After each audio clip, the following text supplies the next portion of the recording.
বর্তমানে সোশ্যাল মিডিয়ায় সবচাইতে ভাইরাল একটি আলোচিত বিষয় হচ্ছে আয়নাঘর। জালিমের জুলুম বড় ভয়ঙ্কর, মারাত্মক, কিন্তু সেটা কত বড় ভয়ঙ্কর মারাত্মক যুগে যুগে স্বৈরাচার শাসকদের দিকে না তাকালে বোঝা যায় না।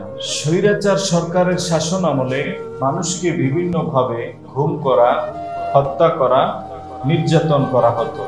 সাম্প্রতি জুলুমের যে চাঞ্চল্যকর তথ্য পাওয়া গিয়েছে তার নামই হচ্ছে আয়নাঘর, যেটা বাংলার মানুষের এতদিন অজানা ছিল, যা বাংলার মানুষ কখনো কল্পনাই করতে পারেনি।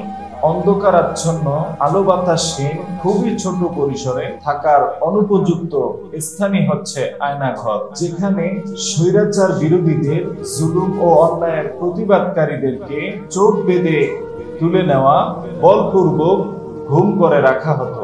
অন্যায়ের বিরোধিতা ও সত্যের পক্ষে অবস্থান নেওয়ার কারণে গুম করা হতো বিভিন্ন ধরনের ধর্মীয় আলেমদেরকেও।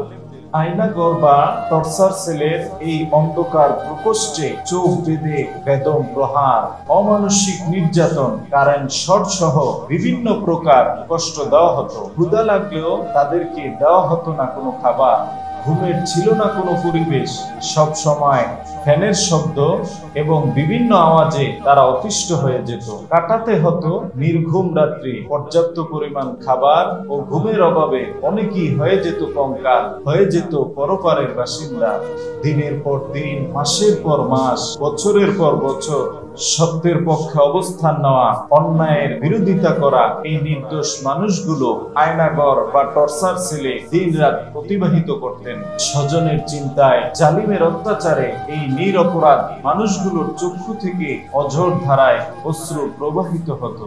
অশ্রুসিক্ত নয়নে তারা শুধু দোয়া করেছেন, চার দিয়েছেন আল্লাহর কাছে। এই চাঞ্চল্যকর ভয়ঙ্কর তথ্যগুলো পাওয়া গিয়েছে আয়নাঘরে বন্দী থাকা বেশ কয়েকজন মুক্ত বন্দিশালার জবান থেকে। তারা হলেন বছরের পর বছর আয়নাঘরে বন্দী থাকা অধ্যাপক গোলাম আজমের ছেলে, সাবেক সেনা কর্মকর্তা ব্রিগেডিয়ার আব্দুল্লাহিল আমান আজমি, মীর কাসেম আলীর ছেলে ব্যারিস্টার মীর আহমদ বিন কাসেম আরমান, লেফটেন্যান্ট কর্নেল অবসরপ্রাপ্ত হাসিনুর রহমান। এভাবে জালিমের কত আয়নাঘর বাংলার জমিনে রয়েছে আল্লাহ পাকই ভালো জানেন। অসংখ্য নিখোঁজ হওয়া মানুষ এখনো বন্দী রয়েছেন আয়নাঘরের মধ্যে। স্বজনেরা নিখোঁজের খোঁজে ছুটে যাচ্ছেন জালিমের এই আয়নাঘরে। আলহামদুলিল্লাহ, ন্যায়ের পক্ষে অন্যায়ের বিরুদ্ধে অবস্থানরত আবু সাইদের মতো শত শত ছাত্র জনতার রক্তের বিনিময়ে গণ অভ্যুত্থানে পতন ঘটেছে স্বৈরাচার জালিমের। ছাত্র জনতার মাধ্যমে আমরা আবার দ্বিতীয়বার আমাদের দেশটাকে স্বাধীন করেছি, মুক্ত হয়েছি পরাধীনতার শৃঙ্খল থেকে। তাহলে আসুন জালিমের জুলুম, জালিমের আয়নাঘর থেকে মুক্তির জন্য ছাত্র সমাজ আজ যে ভূমিকা পালন করছে, আমরা তাদের হাতকে শক্তিশালী করি, অন্যায়ের বিরুদ্ধে সকলের স্থান থেকে রুখে দাঁড়াই। সুজলা সুফলা, শস্য শ্যামলা 56,000 বর্গমাইলের এই বাংলাদেশকে ছাত্র জনতার মাধ্যমে আবার নতুন করে গড়ে তুলি। সেলুট ছাত্র জনতা, সেলুট বাংলার প্রতিবাদী জনতা, সেলুট স্বাধীনতা।